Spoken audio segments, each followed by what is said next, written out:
갑작스럽게 하나님의 부르심을 받게 된 아버지의 장래에 영광의 모든 가족들이 같은 마음으로 슬픔을 위로해 주시고 힘을 주셔서 진심으로 감사를 드립니다.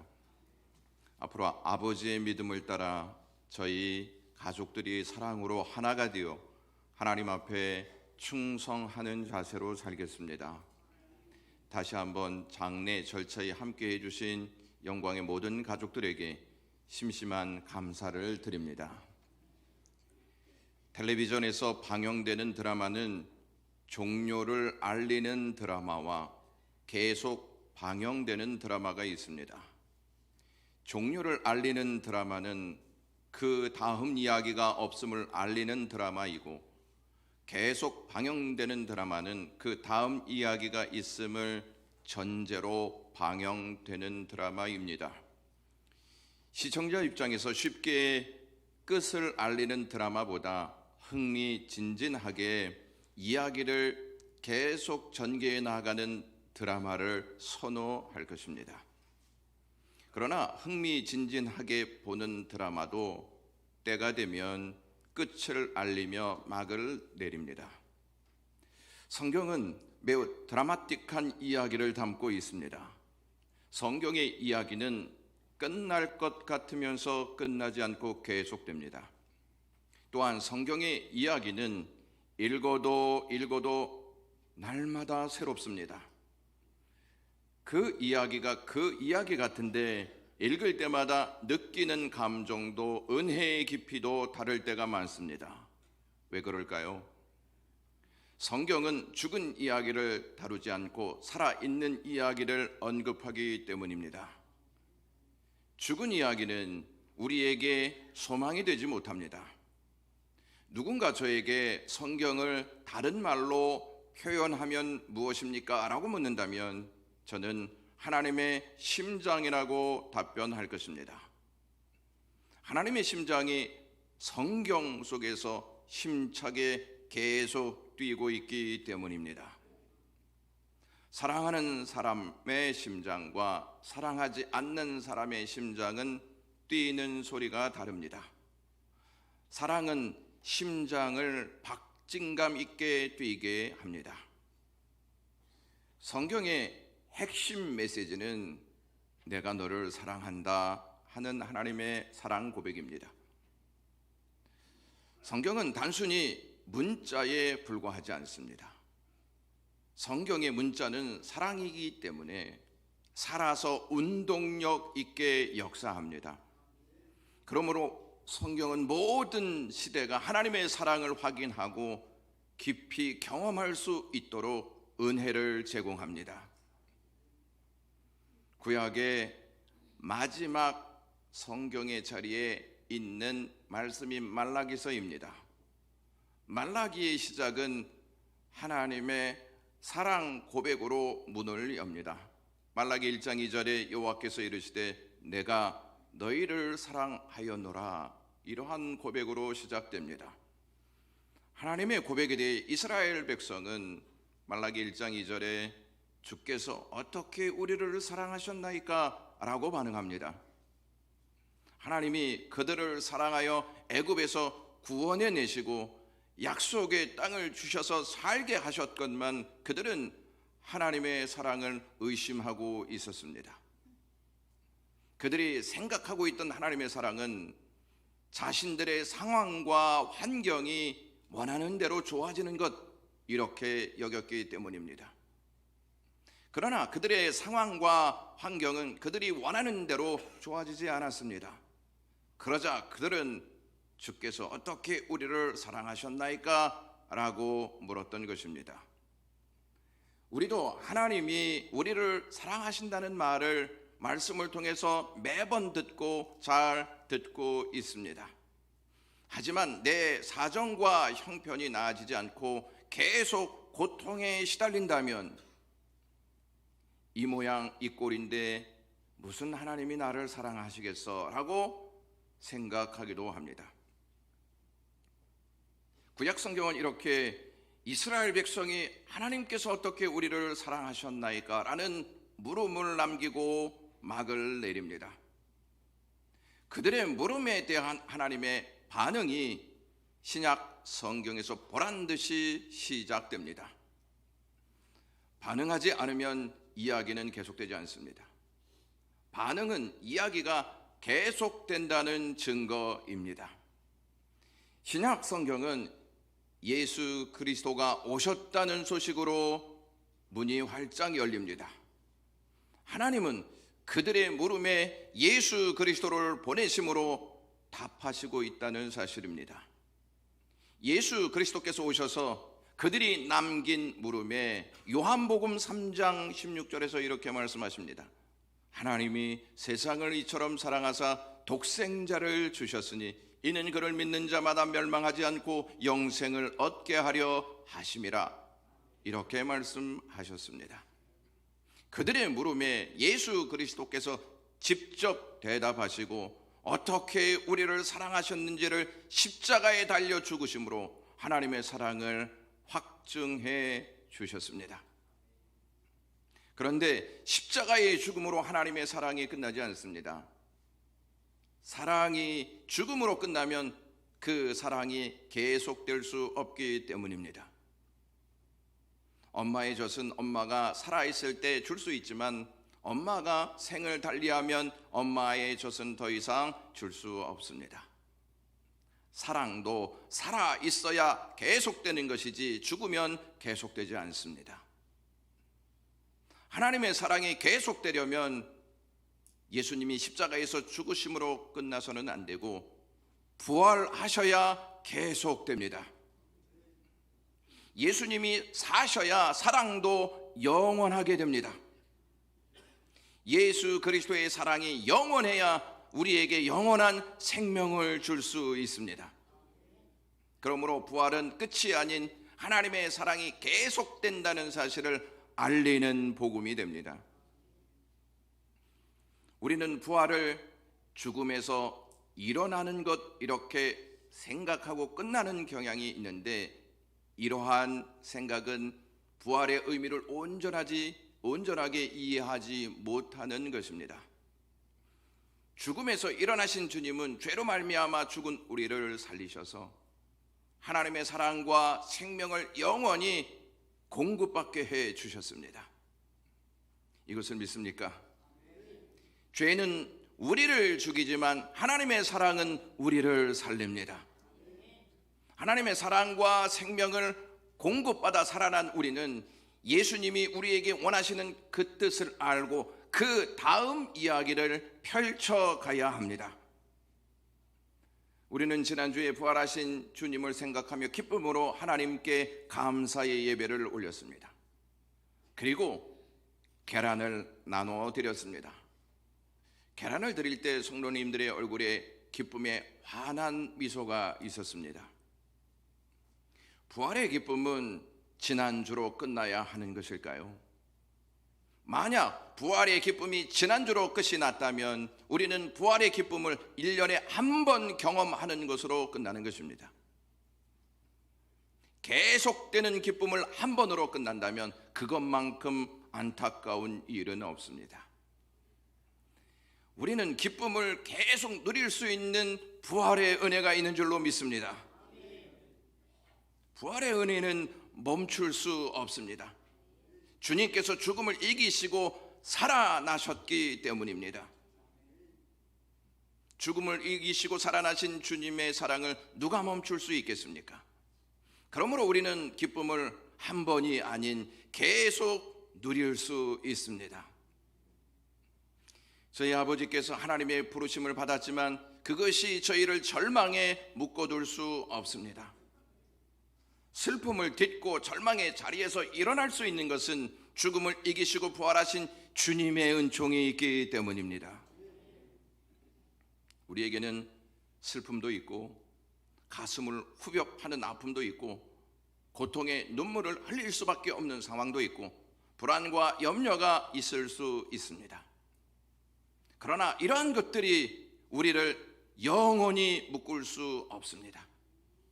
부활하신 주님이 우리를 일으키시고 살아갈 수 있는 기쁨과 능력을 주시기 때문입니다.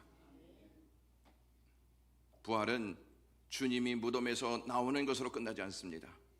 무덤에서 나오신 주님께서 불안과 염려로 어찌할 바를 알지 못해 모든 문을 닫고 있었던 제자들에게 나타나셔서 요한복음 20장 21절에 너희에게 평강이 있을지어다. 아버지께서 나를 보내신 것 같이 나도 너희를 보내노라. 이렇게 말씀해 주셨습니다. 예수님의 말씀은 내가 죽음에서 부활했으니 이제 더 이상 불안과 염려에 묶여 있지 말고 부활의 삶을 살라는 뜻입니다. 주님은 부활의 삶을 살도록 우리를 세상으로 보내십니다. 그러므로 저는 4월 한 달간 부활을 살라는 의미를 말씀을 통해서 여러분과 함께 나누기를 원합니다. 그렇다면 과연 부활을 살라는 의미는 무엇일까요? 부활을 삶으로 살아내기 위해서 무엇을 구해야 하고 어떤 자세를 취해야 하겠습니까? 부활의 삶을 살기 위해서는 우리가 닫아둔 문을 열고 밖으로 나가야 합니다. 제자들은 자신들이 닫아둔 문을 스스로 열고 나갈 수 없는 상태였습니다. 그러므로 우리가 부활의 삶을 살기 위해서는 반드시 구해야 할 것이 있습니다. 그것은 성령 하나님이십니다. 예수님께서 나도 너희를 보내노라 이렇게 말씀하신 후에 요한복음 20장 22절에 그들을 향하사 숨을 내쉬며 이르시되 성령을 받으라 라고 말씀하셨습니다. 성령은 부활하신 주님께서 영으로 우리에게 오신 분이십니다. 그래서 성령을 다른 말로 그리스도의 영이라고 말하는 것입니다. 부활하신 예수님은 40일 동안 이 땅에 계시다가 하늘로 승천하실 때 제자들에게 사도행전 1장 8절 말씀에 오직 성령이 너에게 임하시면 너희가 권능을 받고 예루살렘과 온 유대와 사마리아와 땅끝까지 이르러 내 증인이 되리라 말씀하셨습니다. 부활의 삶을 살기 위해서는 반드시 성령을 받아야 할 줄로 믿습니다. 그래야 두려워했던 세상을 향해 박차고 나갈 수 있는 것입니다. 성령의 역사가 아니면 우리는 교회 안에서 또는 우리가 닫아둔 그 테두리 안에서만 살려고 할 것입니다. 성령은 복음 이야기를 가지고 밖으로 나아가라고 말씀하십니다. 그것이 부활을 사는 자의 반응이고 부활을 사는 자의 삶인 것입니다. 하나님의 사랑은 약속하시고 그 약속을 통해 그 사랑을 확증하십니다. 하나님은 아담과 하와에게 여자의 후손이 올 것이다 이렇게 약속하셨습니다. 그리고 그 약속대로 예수 그리스도를 보내주심으로 그 약속이 이 땅에 이루어졌습니다. 하나님의 약속을 이루신 예수님은 다시 제자들에게 또한 우리에게 성령을 주시겠다고 약속하셨습니다. 약속은요, 살아있는 분만 하실 수 있고 살아있는 분만 그 약속을 이룰 수 있습니다. 죽은 자는 결코 약속할 수도 없고 약속을 이룰 수도 없습니다. 예수님의 제자들은 예수님이 하신 약속을 믿고 한 곳에 모여 그 약속을 기다렸습니다. 부활하신 주님은 약속대로 오순절에 성령을 보내주셨습니다. 성령을 보내주시기 전에 그들은 하나님의 사랑을 깊이 깨닫기 위해서 한 장소에 모여 있었습니다. 성령께서 임하실 때만 우리는 하나님의 사랑의 깊이를 이해하고 확증할 수 있습니다.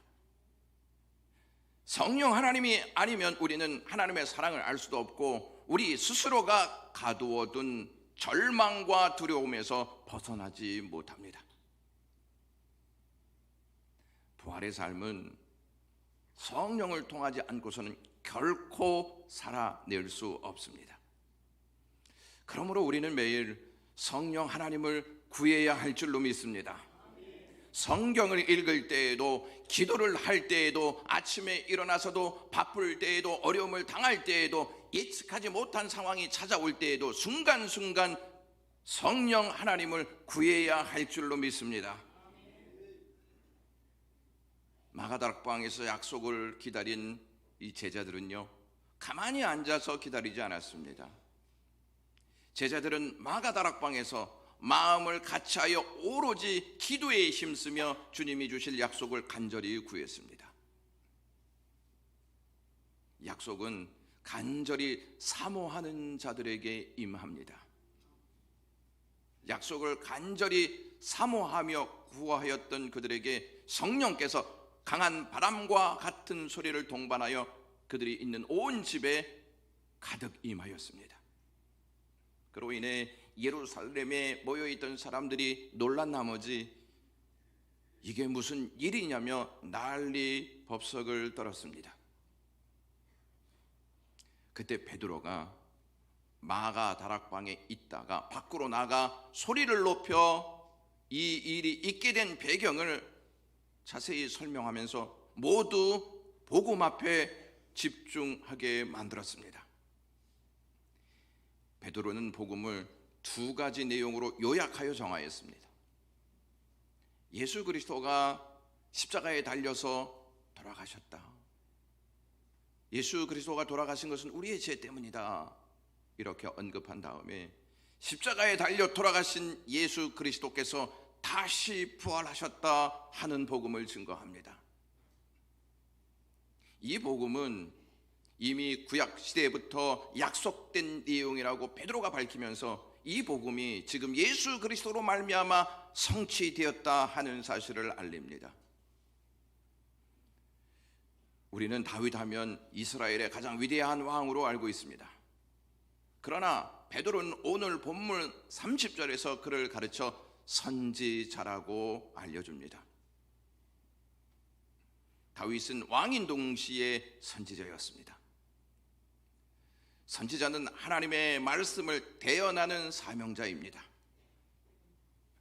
다윗은 선지자로서 무슨 말씀을 전하였을까요? 30절 말씀에 미리 본고로 그리스도의 부활을 말하되 그가 음부의 버림이 되지 않고 그의 육신이 썩음을 당하지 아니하시리라. 이 말씀을 전했다는 것입니다. 베드로는 여기서 아주 절묘하게 구약 성경에 나와 있는 다윗의 부활 신앙을 논하고 있습니다.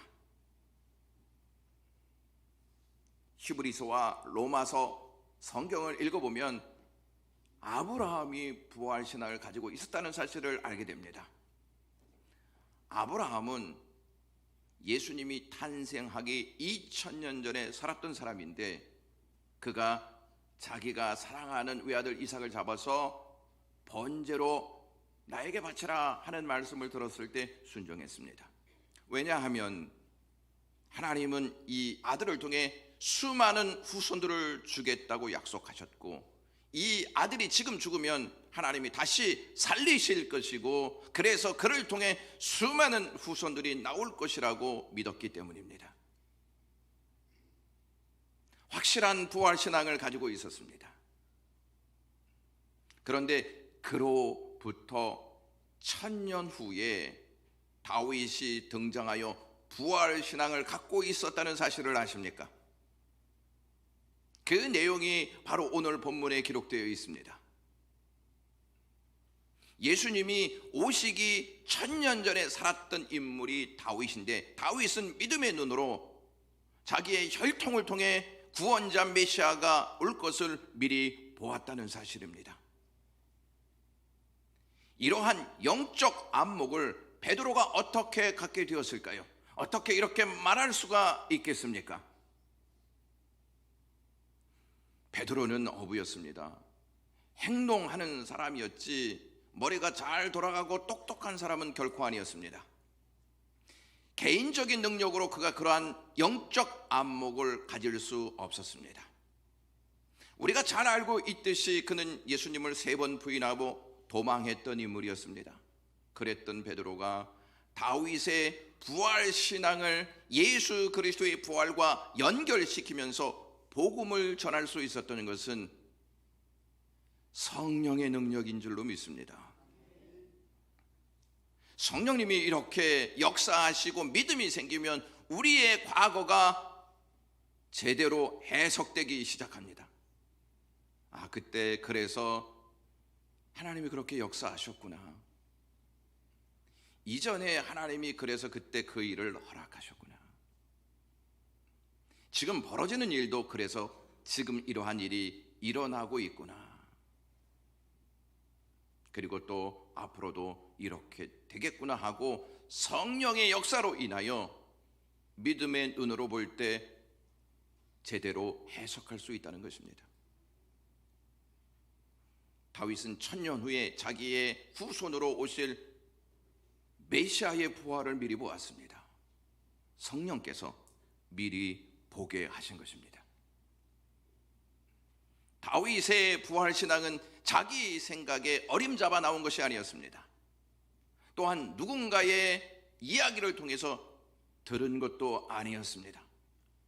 25절 말씀에 다윗이 그를 가르쳐 이르되 내가 항상 내 앞에 계신 주를 배웠으며 나로 요동하지 않게 하기 위하여 그가 내 우편에 계시도다.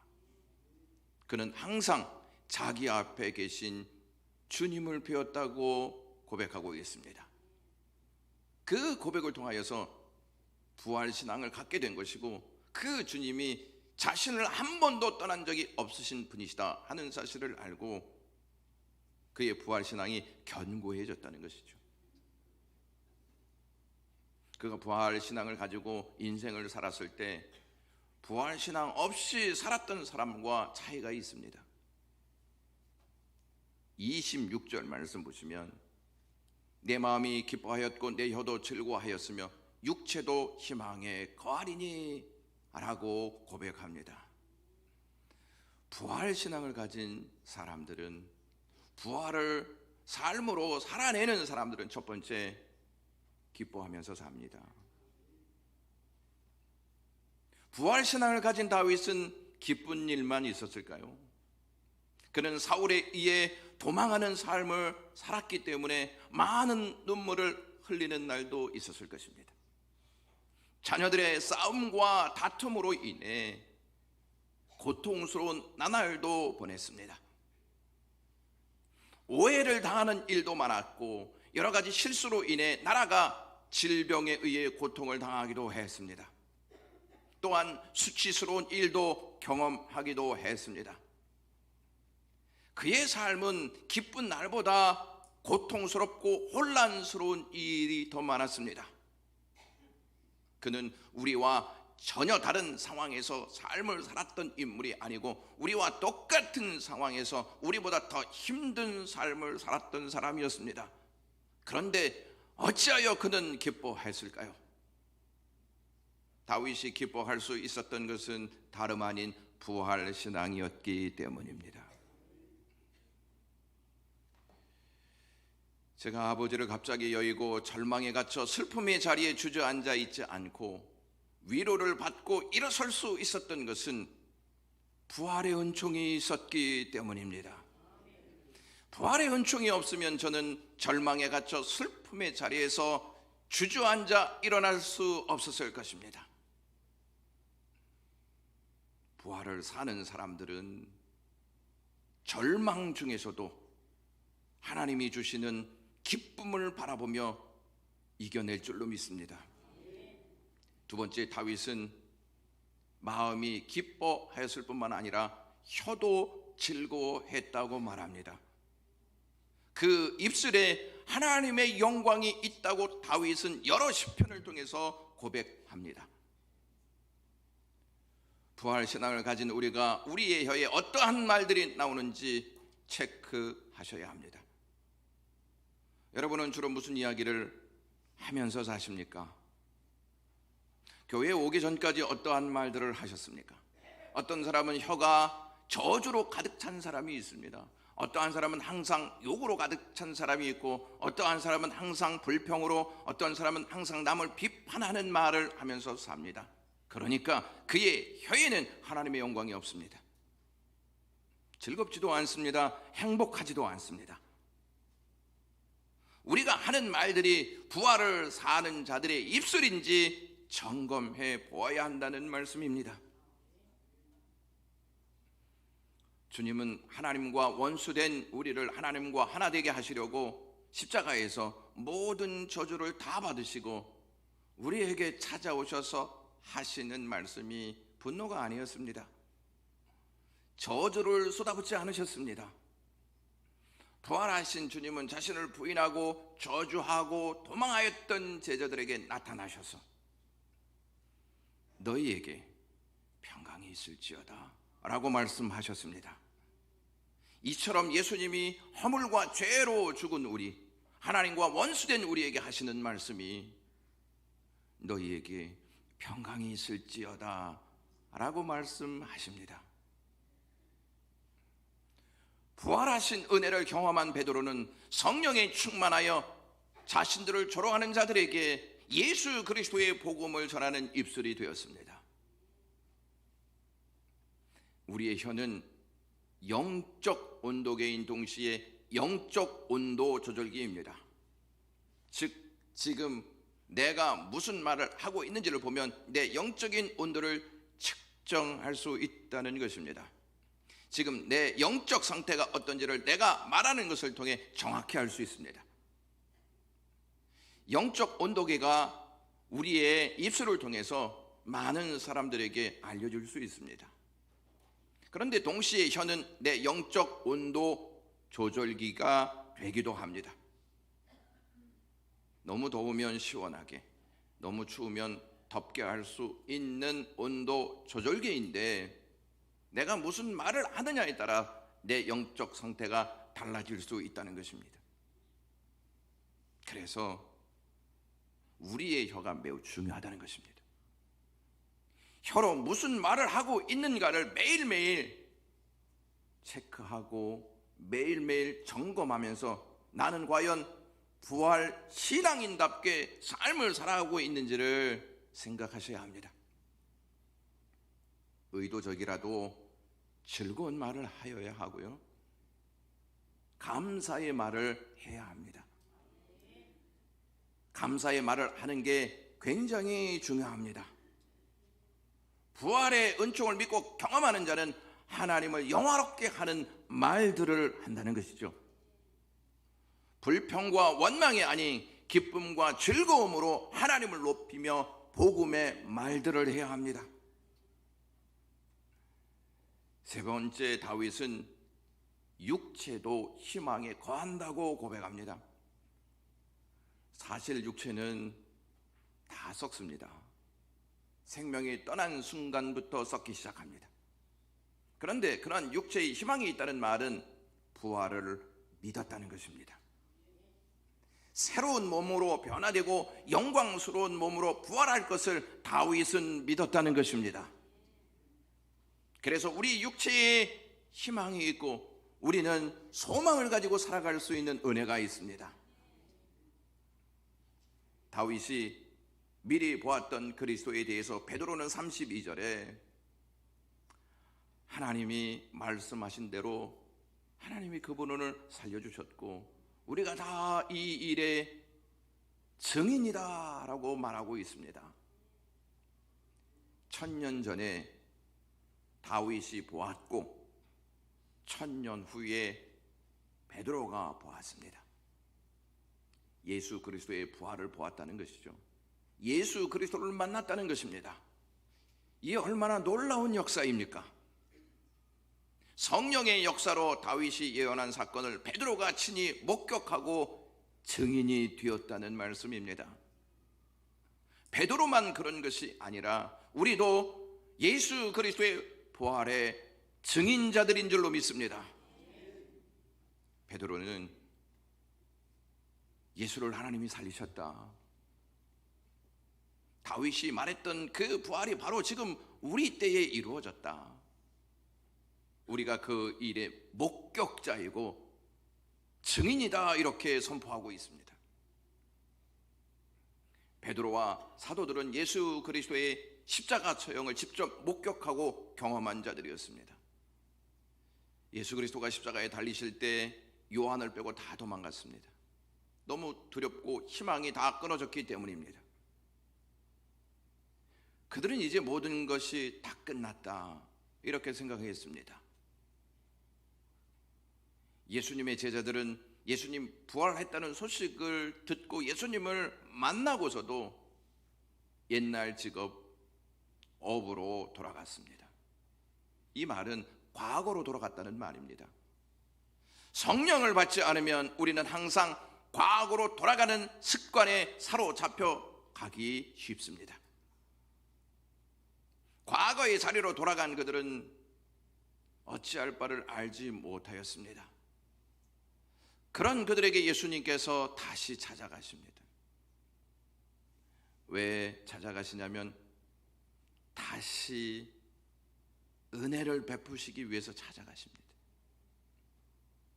고기를 잡고 있던 베드로와 다른 제자들 앞에 새벽에 나타나셔서 직접 물고기까지 구워주시며 그들을 먹이십니다. 그리고 그들에게 부활을 살 수 있도록 성령을 약속하십니다. 그들에게 하나님의 사랑이 계속되고 있음을 경험하도록 주님이 찾아가신 것입니다. 성령을 통해 하나님의 사랑을 깊이 경험한 그들은 고난 앞에서도 기쁨으로 극복하였고 입술에서는 복음으로 불신의 세상을 뒤엎었고 절망적인 상황에서도 영광스러운 부활을 바라보면서 소망으로 이겨냈습니다.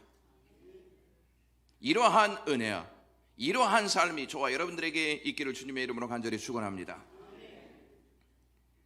몽고에서 사역하다가 자기 생명과 같이 사랑하였던 외동딸을 잃었던 선교사가 있었습니다.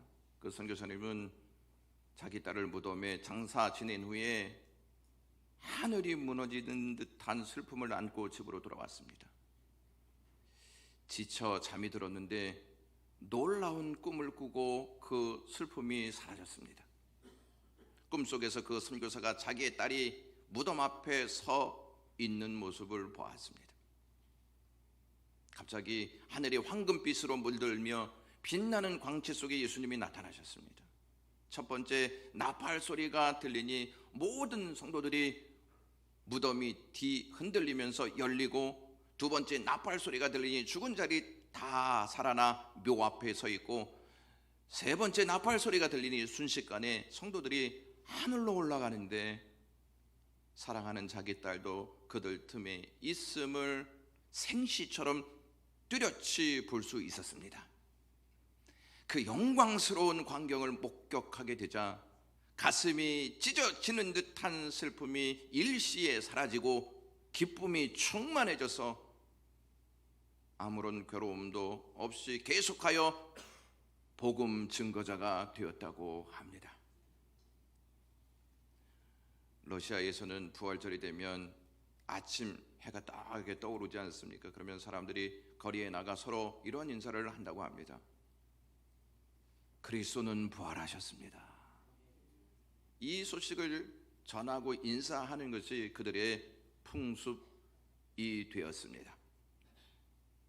다 알고 있지 않습니까? 부활에 그리스도가 부활하셨다는 것. 그러나 이러한 풍습은 사람이 마음속에 한 가지 기쁜 소식을 갖고 있을 때 그 사실을 이웃에게 전하지 아니하고선 견딜 수 없는 인간의 심정을 말해주고 있는 것입니다. 이웃이 이미 부활을 알고 있더라도 상관없이 그는 가서 다시 그들에게 부활을 전합니다. 그리하여 부활의 복음이 각자에게 익숙해져서 모두가 기쁜 소식으로 가득 차게 되고 하나님이 주시는 자유 안에서 사는 사람이 된다면 교회를 다시 부흥시켜야 한다는 말은 더 이상 필요치 않을 것입니다. 우리 안에서 부활의 역사를 통해서 부흥이 일어나기 시작하면 그것이 전해지면서 또 그 사람도 부활의 능력으로 회복의 역사가 일어나고 부흥의 역사가 일어날 것이고, 교회 안에서 이러한 기쁨이 넘친다면 부흥을 말하지 않아도 부흥의 역사는 이미 이루어진 것이 아니겠습니까? 사랑하는 영광의 가족 여러분, 우리는 죽음으로 끝나는 인생이 아니고 죽음 이후에 부활이 있는 우리의 이야기가 계속되는 역사가 우리에게 있는 줄로 믿습니다. 기도하겠습니다. 주님, 절망으로 끝나지 않고 죽음으로 끝나지 않고 다시 부활의 역사로 살아갈 수 있는 이야기 주시니 감사합니다. 이것을 믿고 의지하면서 하나님께 영광을 돌리게 하옵소서. 예수님의 이름으로 기도드리옵나이다.